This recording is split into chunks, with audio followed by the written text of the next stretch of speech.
my name is Jane, and today we are on Rock for People and we're doing an interview with Refused. Hi guys. How are you guys doing? Yeah, good. Sorry, you need to write to the mic. Pretty good. Pretty good? Pretty good. Yeah. You just came today, or you've been here for like just today? No, we just rolled in like an hour ago. So yeah, we just got here today. Yeah. We played in Austria yesterday at Nova Rock. Yes. Yeah. And are you guys excited to finally play on Rock for People? Because last time you were supposed to play here in 2012. I was here, I think. Oh, and it got the storm. Yeah, the storm. Yeah, we got rained out, weather. stormed out. Yeah. Wow, that's crazy. Yeah. We talked about that yesterday because David missed his train and then missed the flight, and then it was chaos, and then we had to change our set. I got here, and I was so happy that I made it because I'd fought the entire day to get here, and then It got canceled. in the van going out there, they're like, "Oh, the festival's canceled." So we are excited to finally play. 10, 15, 13 years later or something like I think that. it's 2012, if I'm right. Yeah, okay. so it's a few years later. It's been a couple of years, yeah. Okay, and it's actually your final tour of your, I guess, maybe career. How do you feel? Do you feel maybe sad or more euphoric that it's like going to end? It feels good. I mean, we took a decision last year that it was time to call it quits, and then we decided that we should tour, and it's been fantastic, and we feel really good about it. And I am sure that in December, when we play our last show, there might be some tears, but right now it just feels pretty amazing, actually. Yeah, it's great. We have a couple of shows left to process the loss.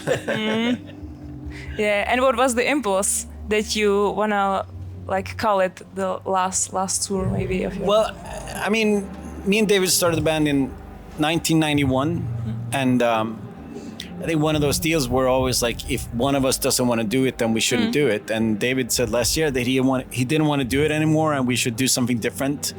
And yeah, I think that's it basically. Like just try something different and different ideas, and it was just time. And then last time we broke up, it was a trauma, and we broke up on tour, and it was horrible.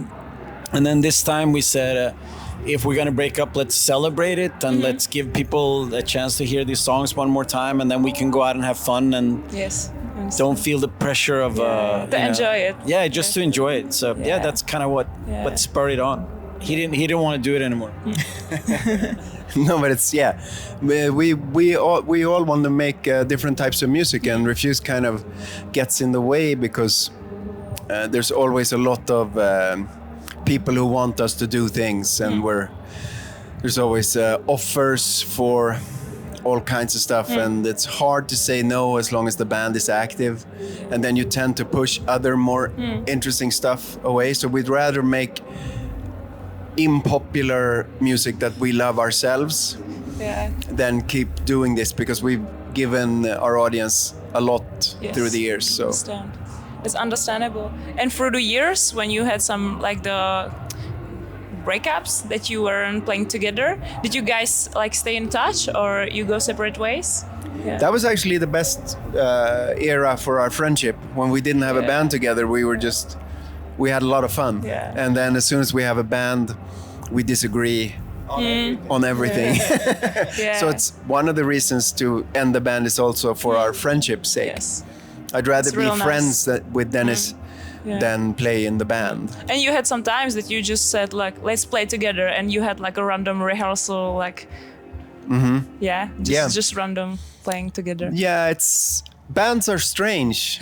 Certain bands, it's just something that's sort of there. So whenever we go into a rehearsal space, it's just there. The thing that whatever people like about us is just there, and it just appears. We don't have to work that hard to sound like Refused. It's just what it becomes. It's just you.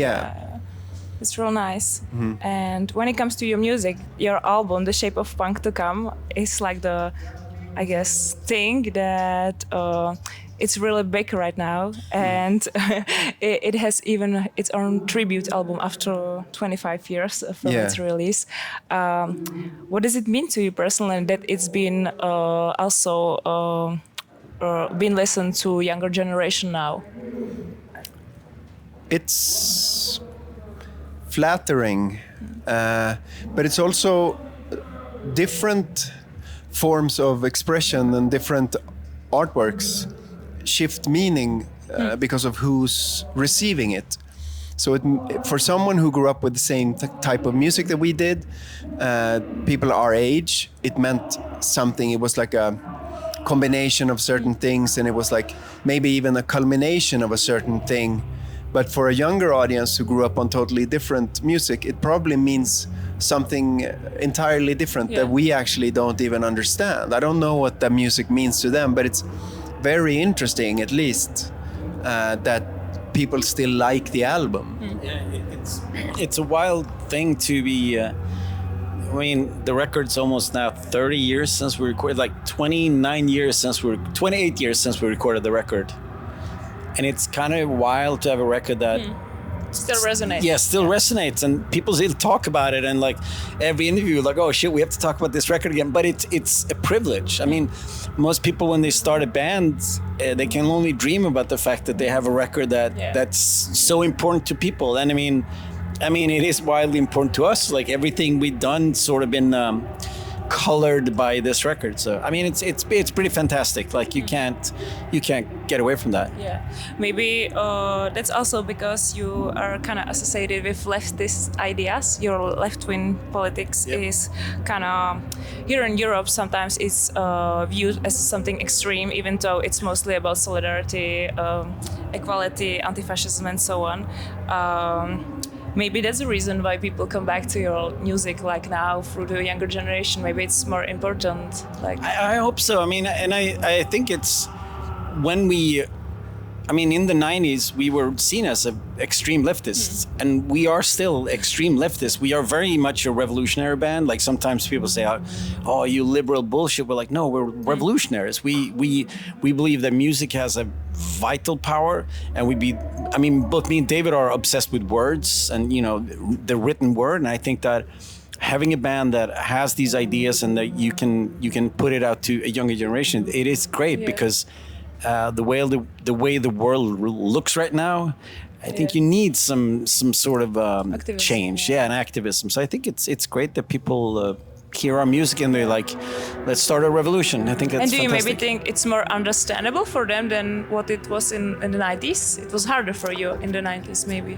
Well, I think it's different. 90s was very much a decade of personal politics, which was kind of cool, but I think now, like with the power structures and the sort of late-day capitalism, I think that a lot of people see what is happening, and also the rise of fascism, the rise of the right wing. I think a lot of people see that, and it resonates in a different way. That's stuff that we wrote about, but then in the 90s, people want to talk about the fact that I was vegan and not so much about the politics. I think it's also a factor that we were young, and young people threaten the status quo just automatically. So now that we're 50, we're not as big a threat anymore, because what we represented and what the hope was for our generation, you can sort of do that equation and see what it meant and what we did. But if you're in a band right now or an artist and you're 17, 18 and you're radical, that's a lot more threatening to the mainstream and the status quo. So you can definitely feel that to some degree there's a museum quality to what we do. No.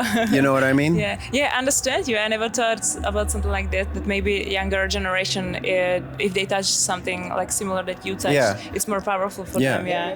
People were genuinely threatened by us. We were on the neo-Nazi death lists in Sweden. Our addresses. It's the one thing that I'm most proud of that the band did, that they put our names and addresses on their death lists and stuff.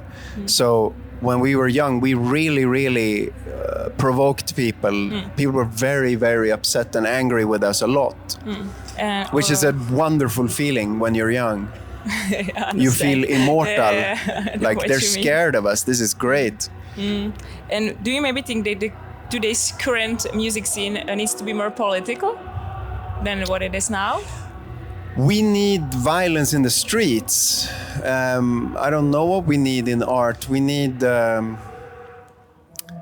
I think we need people to read more books, just in general. We need a more informed public, informed artists. That's maybe what I miss. Maybe that lyrics and lyricists should be more well-read, because I think book reading has plummeted in. And what a lot of people maybe on the left side don't understand is that that's what defines the right. Like the people who vote for Trump, they don't fucking read novels. They don't understand. They can't read a novel about a Korean teenager, you know, because they don't want to know what the other side or whoever they have their, you know, ideas about that they're threatened by or whatever. I think people in art and in music need to read more. But the general public needs to go out into the streets and fight. Fight, yeah. The only thing that can save us is violence in the streets. Yeah. Do you maybe have something to say about? No, that's good. Okay, It's all perfect. good stuff. Yeah. And do you maybe have some music that you like to listen to now that maybe is that stands for something that you stand also for? New music. I mean, there's a lot, but I mean, you mean like that is political in nature? Yeah, maybe. But there's a maybe lot of stuff in the. I mean, we've always kept listening to a lot of hardcore and punk from the underground, and there's a lot of music there that still make very good music. That's also very politically relevant. So you think this kind of music is still alive? Yeah. Oh yeah. Yeah, here in Czech Republic, I can say that it's racing even in the younger generations. Yeah.